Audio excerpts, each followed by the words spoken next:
están aquí presencialmente, pues vamos a tener nuestro mensaje. Y este mensaje se llama El carácter virtuoso surge en la unidad. Está medio largo, pero el carácter virtuoso surge en la unidad.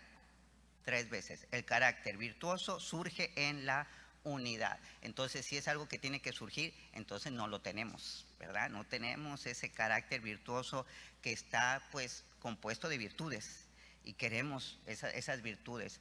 Entonces, pues bueno, el mensaje de la semana pasada se puede decir que es una como que continuación del mensaje de la semana pasada, donde hablábamos de que el individualismo es el enemigo principal de la Iglesia de Cristo, ¿verdad? Porque este individualismo que es egoísta, que es sus opiniones, que es lo que yo pienso, lo que yo quiero, lo que a mí me gusta, cómo yo quiero llevar el cristianismo, y es el enemigo de la Iglesia de Cristo porque la Iglesia de Cristo es una unidad. Hablamos de que es un solo cuerpo, así que el individualismo pues para nada coopera a esta unidad, que no tenemos que trabajar en ella, veíamos la semana pasada, sino que ya estamos unidos, ¿verdad? Ya nos unió.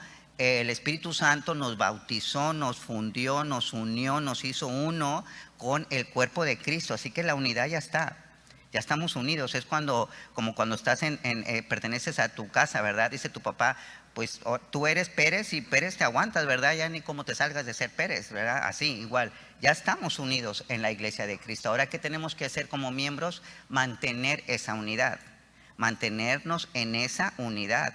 ¿Y el individualismo qué hace? Te aísla, ¿verdad? Te separa, porque él dice, no, yo quiero mi autonomía, yo quiero mi libertad de expresión, yo quiero expresarme como yo quiera, y el individualismo tiene eso escondido, ¿verdad? La falta de autoridad. Cuando la palabra de Dios dice que nuestra autoridad es la cabeza, que es Cristo, así como todo cuerpo tiene una cabeza, ¿verdad? Y que de aquí está arriba, y significa que manda todo lo de abajo, pues en el cuerpo de Cristo la cabeza es Cristo. Sí tenemos una autoridad. Entonces no fuimos llamados a pensar como uno quiere.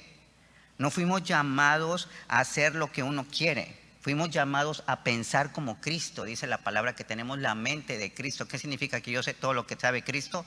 No. Significa que porque tengo el Espíritu Santo, puedo pensar como piensa Cristo. ¿Y cómo piensa Cristo? Pues aquí está. Todo este es el pensamiento de Cristo hecho palabra, ¿verdad? Entonces, cuando tengo la mente de Cristo es que pienso como Él, no separado de Él, sino como Él piensa, nosotros pensamos. Y es que Cristo es nuestro modelo a seguir. Y eso es maravilloso porque tenemos un modelo súper fiel. Cuando nosotros nos hacemos cristianos, ¿verdad? Nos hacemos parte de su cuerpo. Entonces la Biblia nos enseña que Cristo es la cabeza y nosotros hemos sido llamados cada uno a una actividad específica, por supuesto. Unos pastores, maestros, evangelistas, profetas, unos con dones de esto, unos con otros dones, con actividades diferentes, pero en un solo cuerpo, ¿verdad? Entonces, Dios no está de acuerdo con la individualidad, porque Dios es un Dios de unidad. Entonces, Dios no está de acuerdo con el individualismo. Por eso es el enemigo de la Iglesia de Cristo, porque Dios no es un Dios individual, es un Dios de unidad, ¿saben? Y pues bueno, ahí le pedí a los hermanos que pusieran 1 de Corintios 1:10, porque pues quiero hacer mención de este versículo, sobre todo la parte B, la segunda parte de este versículo, donde el subtítulo dice, ¿está dividido Cristo? Y dice Pablo, os ruego. Esta rogativa de Pablo es súper como que distintiva de él, ¿verdad? Lo dice en Romanos, lo dice en Efesios, os ruego. Pues hermanos, por el nombre de nuestro Señor Jesucristo, que habléis todos una misma cosa. ¿Qué cosa? La palabra de Dios, ¿verdad? Esto tenemos que hablar todos.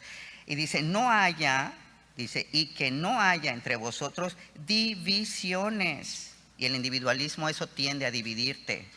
El individualismo es el que te separa, es el que te aleja de la unidad. Dice, sino que estéis perfectamente unidos en una misma mente y en un mismo parecer. Ahí está la unidad, ¿verdad? Y el diablo siempre ha usado la misma estrategia contra la Iglesia de Cristo, dividir y aislar. El diablo se le conoce como ese lobo, ¿verdad? Y nosotros las ovejas, ¿verdad? El individualismo te aleja, te aísla y allá te va a agarrar el lobo. Y si tú volteas a ver, no todos, pero la mayoría pues ya se los comió el lobo, porque no están aquí, ¿verdad? No están, están aislados, están separados, ¿verdad? Y es como los carboncitos, todos los carboncitos, pues la llamarada, separas un carboncito y no tarda en apagarse, no tarda en enfriarse, ¿verdad? Entonces la unidad es muy importante y esa es la estrategia del diablo, dividir. Mientras más permanezcamos, no dejar de congregarnos, más unidos estamos y más protegidos estamos los unos con los otros. Así que pues todos tenemos maneras de pensar diferentes, tenemos gustos diferentes, tenemos preferencias diferentes y el enemigo va a aprovechar eso para sembrar en ti pensamientos de individualismo. No, tú no, aquel está mal, está pensando, está mal, o sea, no te juntes, no vayas a esa iglesia, está muy mal, ¿verdad? Y ahí están los pensamientos para que te alejes. Entonces, no puede haber unidad con este pensamiento individualista donde cada quien le da prioridad a su propio pensamiento. Si yo le doy prioridad a mi propio pensamiento, a lo que yo pienso, pues me estoy alejando de la unidad. No puede haber unidad si cada quien hace lo que su pensamiento quiere. Por eso tenemos un solo pensar, aquí está, aquí nos unimos todos, aquí convergemos todos, aquí las diferencias de por dónde venimos y de dónde venimos, aquí convergemos en la palabra de Dios que es fiel y verdadera, no hay pierde, ¿ok? Entonces es importante entender que no es lo que uno piensa, es lo que Dios piensa, ¿verdad? Porque Él es la cabeza. Y la palabra división lo marca muy bien, salud.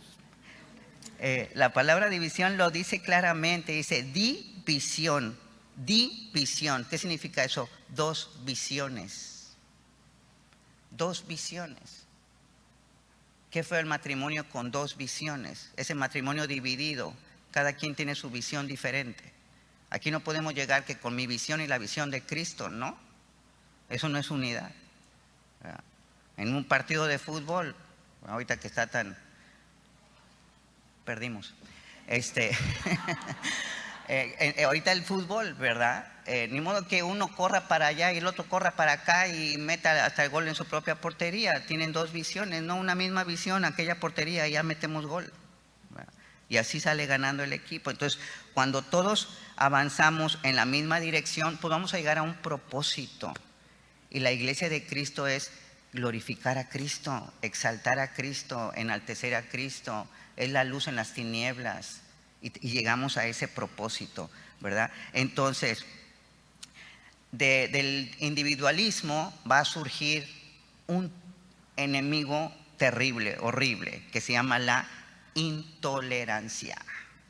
La intolerancia. Y ojo, voy a hablar de la tolerancia e intolerancia dentro del ámbito de la iglesia, ¿verdad? Con este pensamiento que estamos hablando de tolerancia, no del pecado, sino de la persona, ¿verdad? Cristo no amó el pecado, pero amó al pecador, ¿verdad? No estoy tolerando el pecado, te tolero a ti como pecador porque yo también soy pecadora, ¿verdad? Estoy hablando de tolerancia a la persona, no al pecado. Eso tiene que quedar bien claro porque si no, bueno. Entonces esta cuestión de la intolerancia, pues ¿qué significa? Es esta incapacidad que tenemos, ¿verdad? O que tiene, por ejemplo, voy a poner el ejemplo del cuerpo, ¿verdad? Cuando uno dice soy intolerante a la lactosa, soy intolerante a la penicilina, ¿qué está diciendo eso? Que el cuerpo es incapaz de aguantar o de aceptar la penicilina o la lactosa, ¿verdad? El cuerpo no, es incapaz de aceptarlo, ¿ok? Entonces la tolerancia, la intolerancia es eso, ¿verdad? Cuando tú no aceptas al hermano o a la hermana porque no piensa igual que tú. Y entonces como no piensa igual que tú, no la toleras. Y si no la toleras, ¿qué dices? No, pues yo no voy a la iglesia porque no lo tolero. Es que no soporto que se suban allá arriba y canten y no sé qué, hipócritas, ¿verdad? Ahí fíjate cómo la intolerancia te lleva a la persona.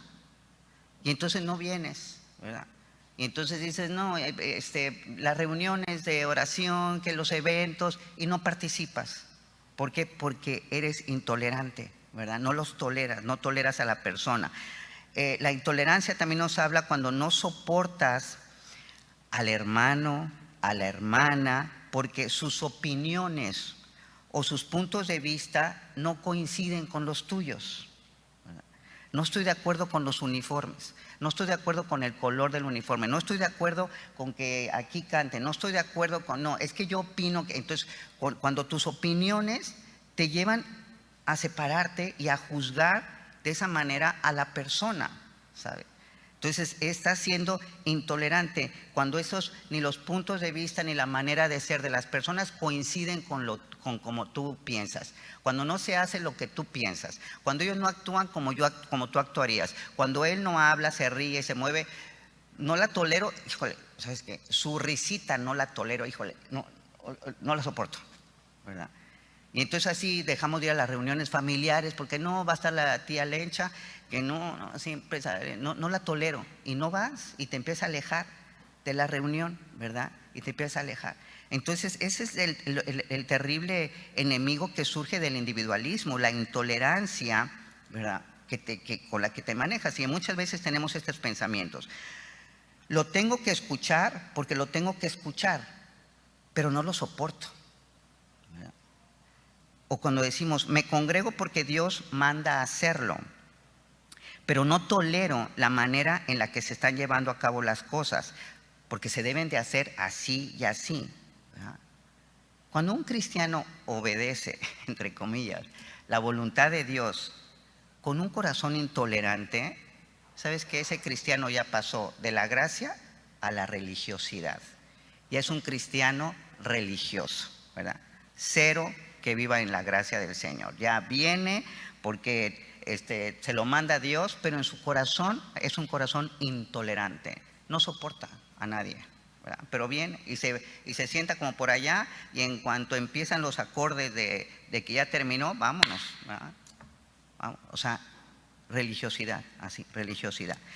Entonces, nosotros tenemos un libre albedrío, ¿verdad? Y nosotros decidimos, nosotros optamos por ser intolerantes. ¿Por qué lo decido? Pues porque tengo esa capacidad de libre albedrío. O sea, no es nada, no es algo impuesto.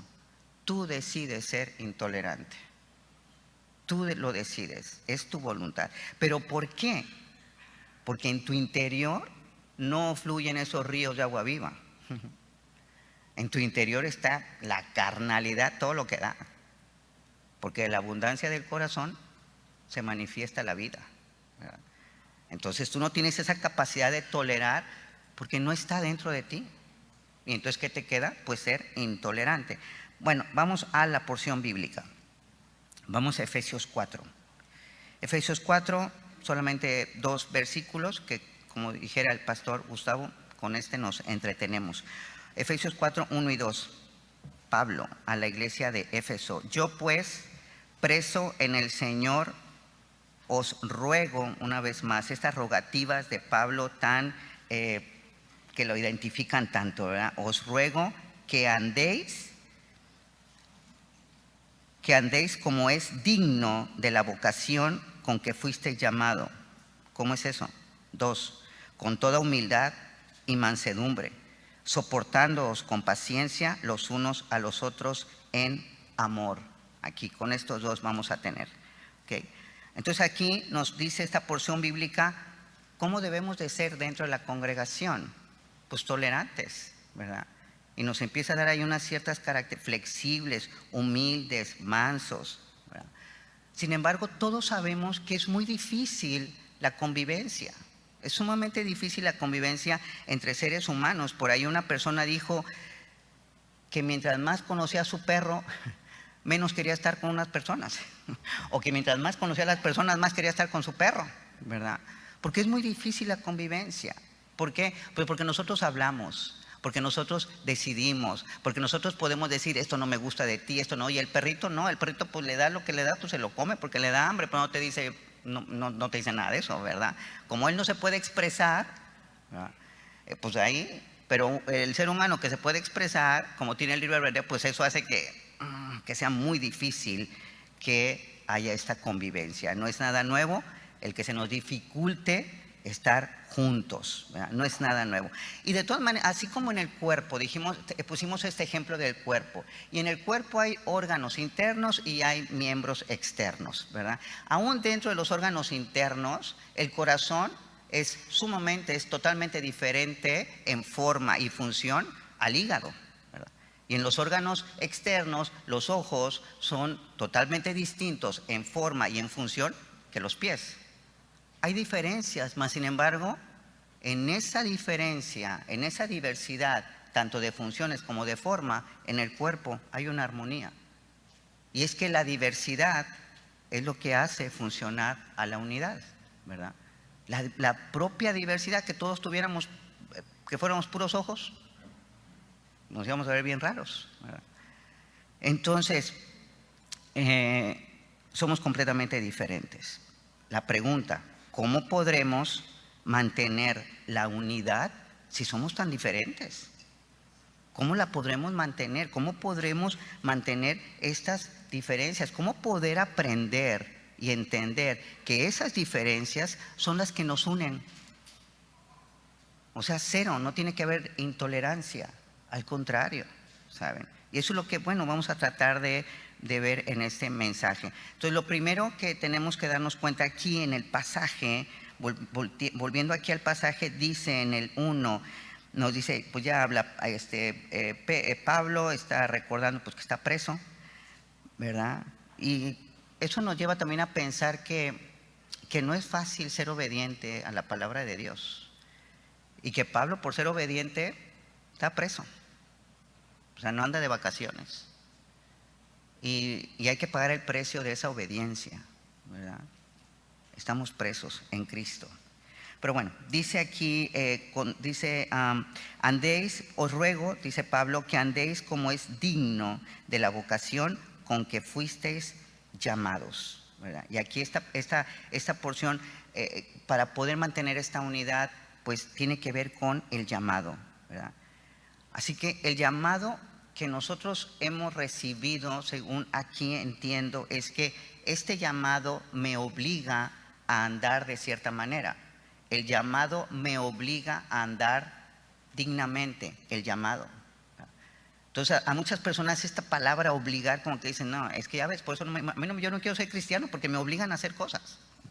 A mí yo quiero la libertad, a mí no me gusta que me obliguen y que los deberes y todo eso, ¿verdad?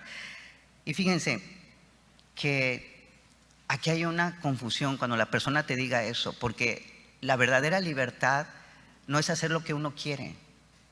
La verdadera libertad es cuando uno hace lo que tiene que hacer, no lo que quiere hacer. Cuando uno hace lo que quiere hacer, eso es libertinaje, eso no es libertad. Pero cuando uno hace lo que tiene que hacer, eso es libertad.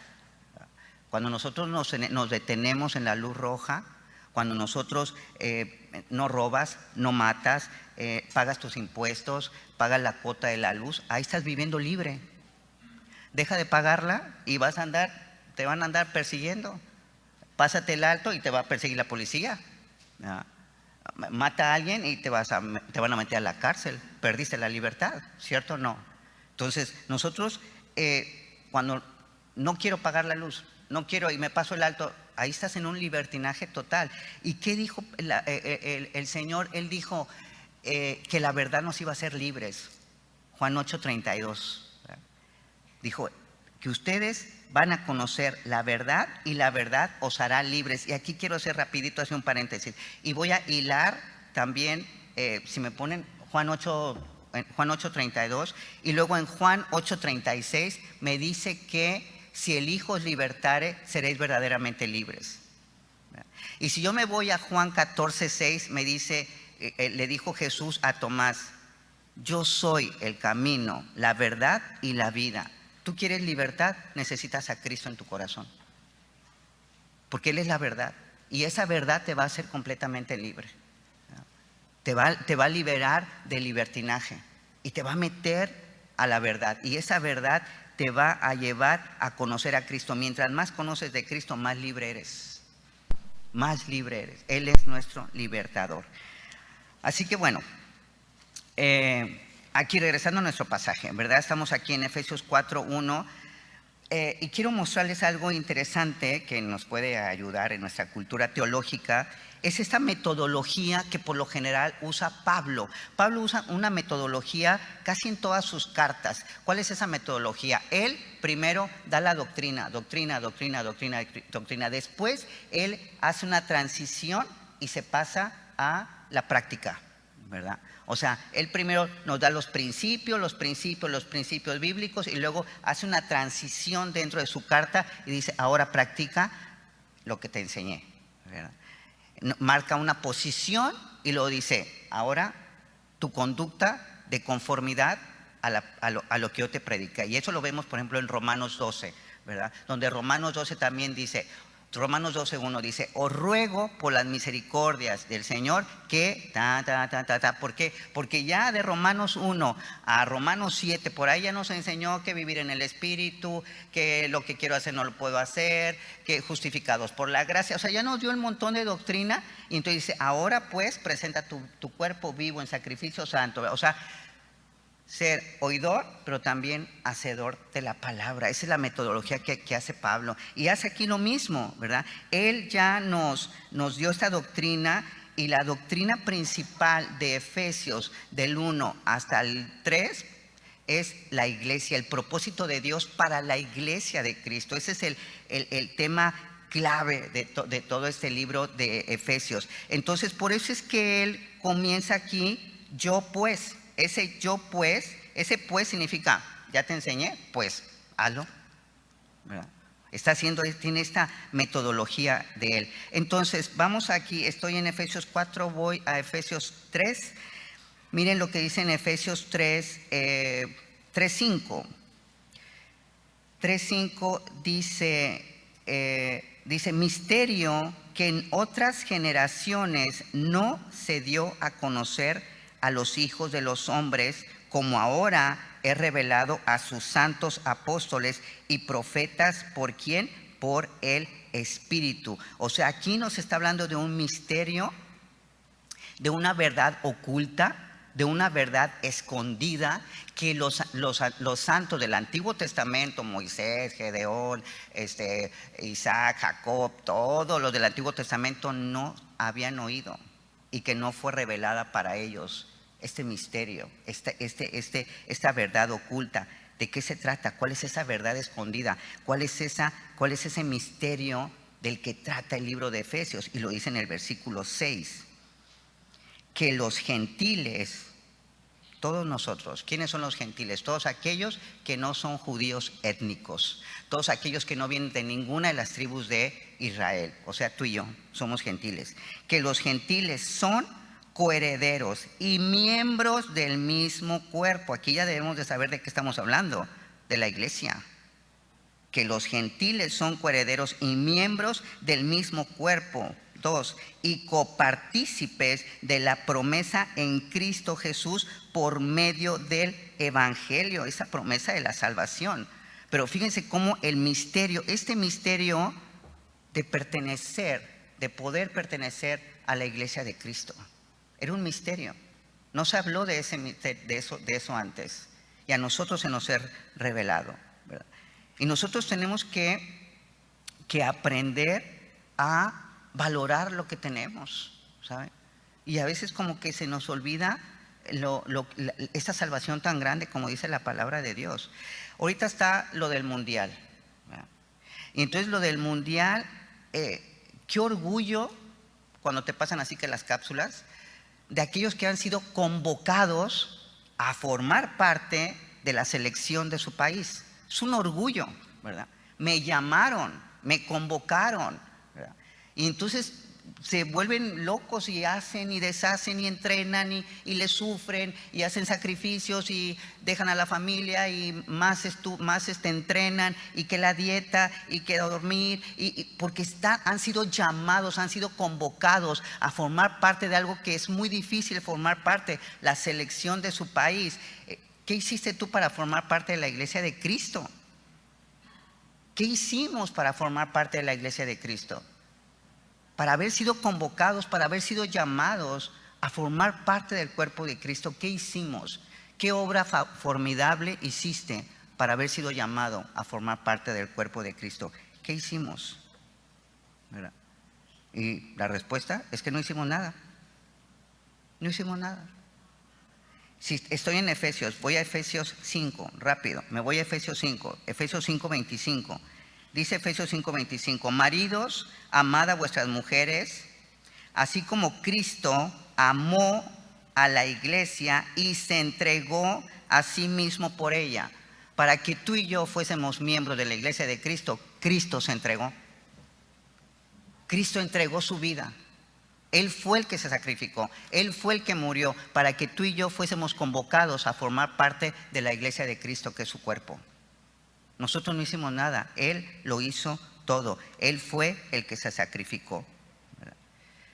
En este Efesios 5 y en esta porción, aquí vemos que Pablo está enseñando dos cosas, ¿verdad? Él está enseñando la relación del marido con la mujer y está enseñando la relación de Cristo con la iglesia. Y en estas dos cosas hay principios muy importantes y Pablo aquí los usa, ¿verdad? Entonces, uno de esos principios importantes que vemos en este pasaje de Efesios 5:25 es el amor expresado a través del sacrificio.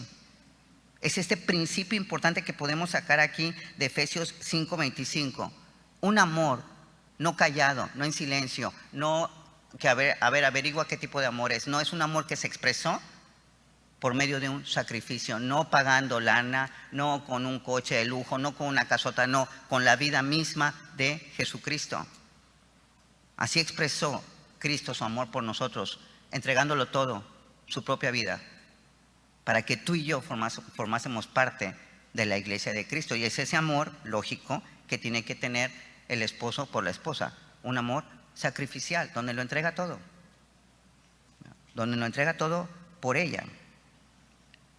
Cuando en el matrimonio el individualismo se hace presente, el amor sacrificial es el gran ausente de ese matrimonio. Cuando el individualismo se hace presente, el amor sacrificial es el gran ausente. La infidelidad, como una serpiente, saca su cabeza, prepara sus colmillos para herir ese matrimonio. Y lo hiere profundamente. Y esa herida se llama adulterio. ¿Tiene salvación un matrimonio así? ¿Tiene cura un matrimonio mordido con el veneno del adulterio? Bueno, bendito Dios que tenemos consejeros matrimoniales. Acércate a ellos, ¿verdad? Digo, porque ese no es el tema. Pero si tú tienes problemas con tu matrimonio, hay consejeros matrimoniales que te pueden ayudar sobre esta herida.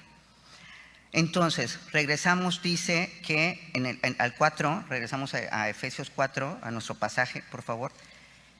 Y entonces dice aquí, nos da una instrucción. Dice, andéis como es digno, ¿verdad? Andéis como es digno. Debido a este llamado, cuando habla de la vocación, pues está hablando de la salvación. Y gracias a esta salvación es que nosotros somos bautizados en el cuerpo de Cristo. Vocación está hablando de la salvación. Pero nos dice que ya fuiste salvado y esa salvación te lleva a ser parte del cuerpo de Cristo. Ok, ahora anda como es digno de eso. Anda como es digno de eso. Yo me acuerdo de algunos sucesos con algunas ex Miss Universo, cuando Donald Trump era el dueño de este concurso de Miss Universo, cómo le quiso retirar la corona a dos de ellas, porque no eran dignas de portar esa corona. ¿Por qué? Por su comportamiento. Tú no eres digna de traer la corona de Miss Universo, te la voy a quitar porque aparte va mi fama y va mi prestigio, dijo Donald Trump, de por medio. Y como ellas no se comportaron como es digno de la corona que portaban, se las quisieron retirar. Ok. Nosotros tenemos una posición en el cuerpo de Cristo y nos tenemos que comportar dignamente. Tenemos que vivir de acuerdo con, ¿verdad? Esa condición, esa posición. Nosotros tenemos que vivir conforme a la posición que tenemos y de acuerdo con la posición que tenemos. Eso es un andar digno. El andar digno significa que estamos viviendo de una manera que honra a Cristo y que le agrada a Cristo. Y el individualismo quiere vivir el cristianismo como yo quiero, como yo opino, como yo juzgo, como yo pienso. No, el cristianismo se vive honrando a Cristo y como a Él le agrada, no como a nosotros nos agrada. Y esta manera de vivir dignamente que le agradara a Dios, no la teníamos ninguno de nosotros. Ninguno de nosotros agradaba con nuestra manera antigua de vivir. A ver, yo te pregunto, a ver, antes de ser salvo, ¿tú pensabas en Dios? Antes de ser salvo, ¿tú te detenías y decías, a ver, ¿qué haría Dios? Yo no, y tú tampoco. Seamos honestos. Ninguno. Vamos a ver cómo vivíamos, por si tú te crees que tu andar siempre ha sido digno. Pues fíjate que no. Vámonos rápido a Romanos 1. Pues voy a pedir que me den como que 2 horas de prédica, pastora. Estoy acostumbrada a esas 2 horas. Ok, Romanos 1, rápido, Romanos 1:28. Pues vamos a leer bastantito aquí, ok, Romanos 1:28. Miren lo que dice Romanos 1:28. Dice, y como ellos no aprobaron tener en cuenta a Dios, como tú no pensabas en Dios absolutamente para nada en tu vida anterior, ¿qué hizo Dios? Dios los entregó a una mente reprobada. No una mente aprobada, sino una mente reprobada. Una mente que tiene que repetir de año porque no sabe. ¿Para qué? Para hacer cosas que no convienen. 29. ¿Cómo era tu vida y la mía?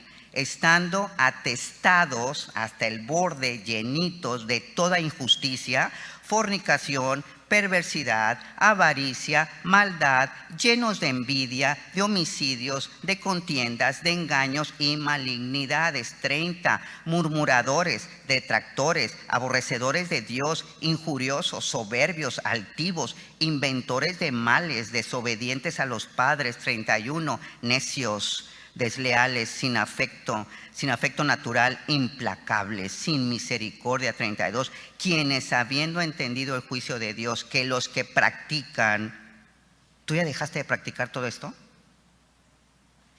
¿Tú le puedes poner palomita a esto, decir, o tache? ¿Qué le pones, palomita o tache? Esto sí lo hago, esto lo hago, esto lo hago, o esto ya no lo hago, esto ya no lo hago, esto no lo hago. Dice, los que practican tales cosas son dignos. Ahí está. Como tú vives de esta manera, pues eres digno de morir. Ahí está, eres digno de muerte. No solo las hacen, sino que también se complacen con los que la practican. Y eso es cierto, el borracho se junta con el borracho. El adúltero se junta con el adúltero, ¿verdad? Y tenemos que cambiar de manera de vivir, porque esta manera de vivir era digna de muerte, era digna de vivir separados por la eternidad de Cristo. Y no vas a vivir separado de Cristo allá porque te vas a ir a vivir, te van a mandar a vivir a Italia, al infierno. Al infierno, por la eternidad separado de Cristo. Esa es la muerte, separado de Cristo, separado de Dios por la eternidad. Vas a querer morir en el infierno y no va a haber muerte en el infierno, por la eternidad. O sea, no hay un premio a una vida pecaminosa, hay condenación. Y Cristo nos salvó de esa condenación, Él con su sacrificio. Pero bueno, seguimos con la pregunta, ¿cómo podremos habitar, cómo podremos mantener la unidad siendo tan diferentes? Y la respuesta es cambiando de manera de ser. Tienes que cambiar tu carácter, tienes que dejar de ser. ¿Qué significa eso? Que es necesario que cambies lo que te caracteriza a ti por lo que caracteriza a Cristo. Repito, es necesario que tú cambies lo que te caracteriza a ti por lo que caracteriza a Cristo. Si le preguntamos a la familia, ¿qué te caracteriza a ti? ¿Qué caracteriza a tu mamá? No, pues mi mamá. ¿Qué me caracteriza ante los demás? Enojona, irritable, celoso, malhumorado, glotón, dormilón. ¿Qué caracteriza a Cristo? Porque tenemos que hacer ese cambio. dejar lo que me caracteriza a mí por tomar lo que caracteriza a Él. Y entonces dice aquí en la palabra, dice en Mateo 11:29, llevad mi yugo sobre vosotros y aprended de mí, dice el Señor. Aprende de mí, dice el Señor. ¿Qué tengo que aprender de ti, Señor? Lo que me caracteriza. Soy manso y humilde de corazón, no de ropa, no de guaraches, no del exterior. Soy humilde y manso en el interior. Ahí está el carácter, ¿verdad? Y entonces dice, sigue diciendo aquí, y hallaréis descanso para vuestras almas. Del interior surge mi descanso, no del exterior. No con el trago, no con la pastilla, no con las compras, no con la casa, no con el coche. No, del exterior no voy a tener yo paz en mi interior, para nada. Surge de mi interior ese descanso que necesita mi alma. ¿Cómo surge? Con el carácter de Cristo en mí. Y eso es lo que yo tengo que aprender. Yo necesito tener ese carácter para mantener la unidad. Eso necesitamos. Y Pablo, guiado por el Espíritu Santo, está diciendo lo mismo que el maestro enseñó. Si yo regreso a Efesios 4:1 y 2, es lo mismo que dice Pablo, lo mismo que el maestro enseñó, porque lo está guiado por el Espíritu Santo. Número 2 de Efesios 4, con toda humildad y mansedumbre. Ahí está, lo mismito. Con toda humildad y mansedumbre, soportándoos con paciencia los unos a los otros en amor. Así que un andar digno, de un vivir conforme a mi posición, un vivir de acuerdo con mi posición dentro del cuerpo de Cristo, está marcado por el carácter de Cristo.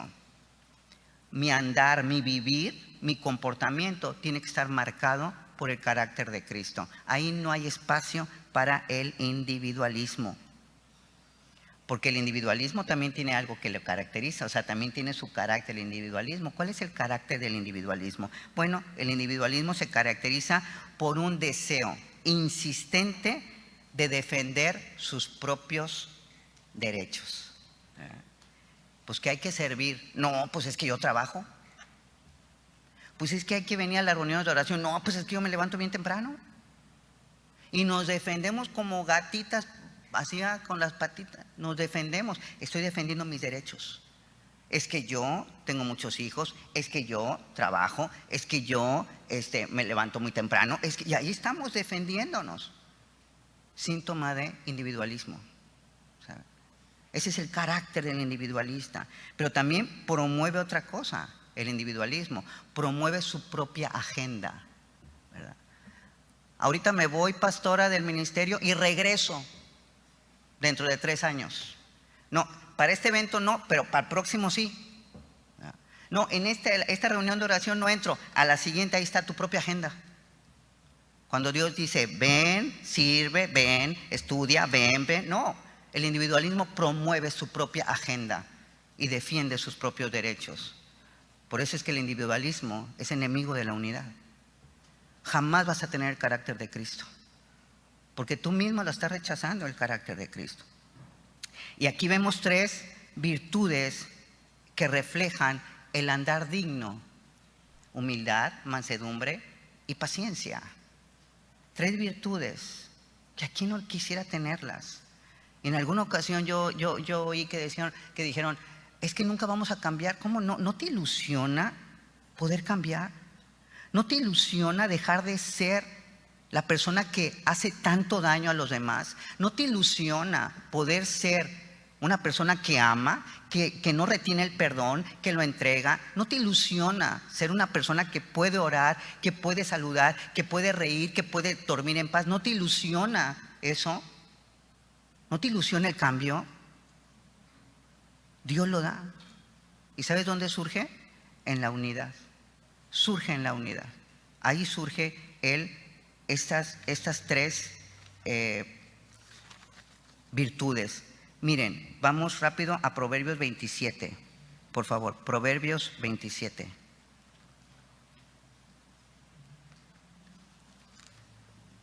Proverbios 27, versículo, déjenme ver, 17.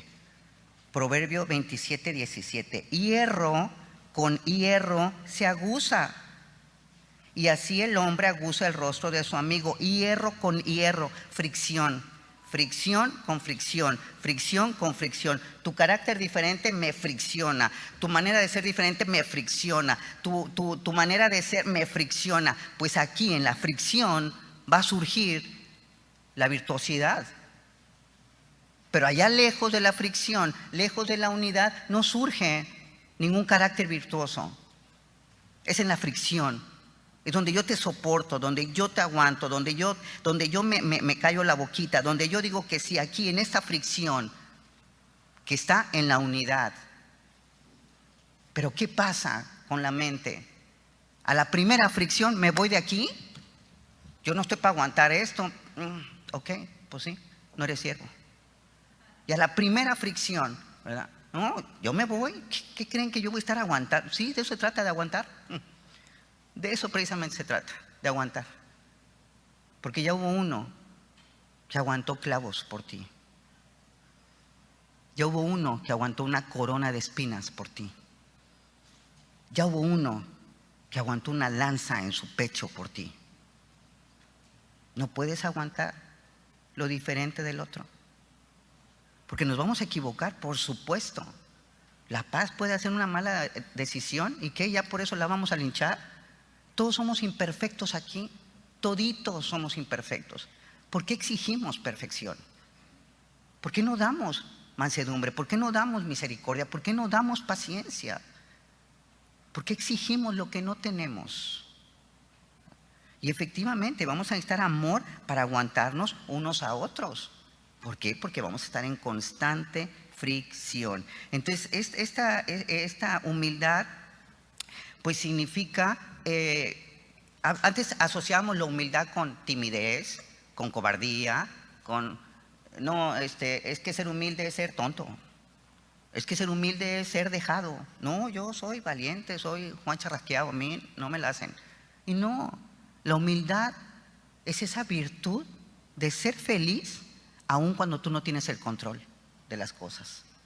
Es esa virtud de que estoy feliz aunque tú tengas la razón. Aunque no me des la razón, yo soy feliz, estoy contento, porque sé la posición que ocupo. O sea, y la humildad se aguanta. ¿Okay? ¿Tú quieres tener la razón? Sí, tú tienes la razón, ¿verdad? No, tú no eres humilde, tú eres tonto. Como tú quieras, ¿verdad? Soy feliz, estoy contenta, ¿verdad? La humildad habla de un contentamiento interno, aun cuando no tenemos el control de las cosas, aun cuando no estamos dirigiendo las cosas como nosotros queremos. Hay humildad de decir, está bien, así lo quiere la pastora, así lo quiere mi líder, así será. Total, allá arriba, tú estás viendo, ¿verdad? ¿Ok? Y la mansedumbre es un producto inevitable, o sea, es un resultado de la humildad. Si tú eres humilde, vas a tener una actitud de un espíritu tranquilo, con emociones controladas. Tus emociones están controladas. Tus emociones tienes un espíritu de tranquilidad, aun cuando las cosas estén turbias. Hay mansedumbre en tu interior. Hay un espíritu de tranquilidad. Y la paciencia, pues bueno, aquí en este contexto está hablando de longanimidad. Esa es una paciencia que está resuelta a no ponerle límite, a no decir, te aguanto esta, pero la otra ya no te la aguanto. No, la paciencia está resuelta a aguantarlo, a resistir tu imperfección. Me voy a aguantar, no le voy a poner límite a mi paciencia. Es una paciencia aguantadora. Y esta paciencia surge de la humildad y de la mansedumbre. Vienen juntas. Humildad, mansedumbre, paciencia, ¿verdad? Y ahí vemos, por ejemplo, personas que, pues sí es muy paciente, pero, híjole, ser humilde, ¿verdad? Ahí le falta. Pero surgen estas tres juntas. Y un historiador que se llama Crisóstomo, él dijo que la paciencia es como ese poder que tú tienes de vengarte de una persona, pero que dices, no me voy a vengar, le voy a aguantar otra, ¿verdad?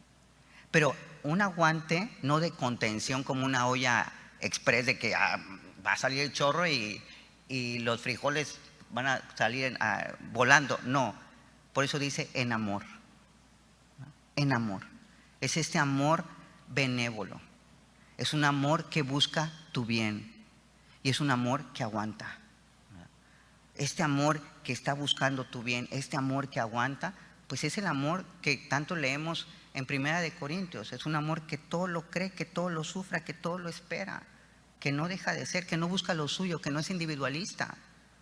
Es un amor que busca tu bien. Por amor al líder, voy a estar ahí porque ya veo que, ¿cuántos éramos hoy? Creo que 5. O sea, ¿cuántos esperamos ver aquí para responder al llamado? ¿1? O sea, ¿cuántos esperamos ver aquí? Ante nuestros propios ojos está pasando. ¿Qué haces cuando ves aquí a 5 cuando había como 10? ¿Te tapas los ojos? ¿Escondes la realidad? Esta es la realidad. Y como está pasando con ese ministerio, puede pasar en el tuyo. O sea, y es eso. Es que el individualismo se está infiltrando en las iglesias. Cada quien quiere hacer lo suyo. Cada quien quiere vivir el cristianismo como quisiera, ¿verdad? Y esta palabra de andar que nos marca aquí, este andar, miren, este andar nos habla de que no es ni opcional en el andar digno como Dios manda, no es ni opcional ni temporal, no, es atemporal y es imprescindible. ¿Qué estoy diciendo con esto? Que nosotros somos iglesia aquí adentro y allá afuera. Yo tengo que caminar dignamente aquí adentro y allá afuera. Sigo siendo iglesia, sigo siendo miembro del cuerpo de Cristo. Tengo que honrar con mi conducta aquí y allá afuera.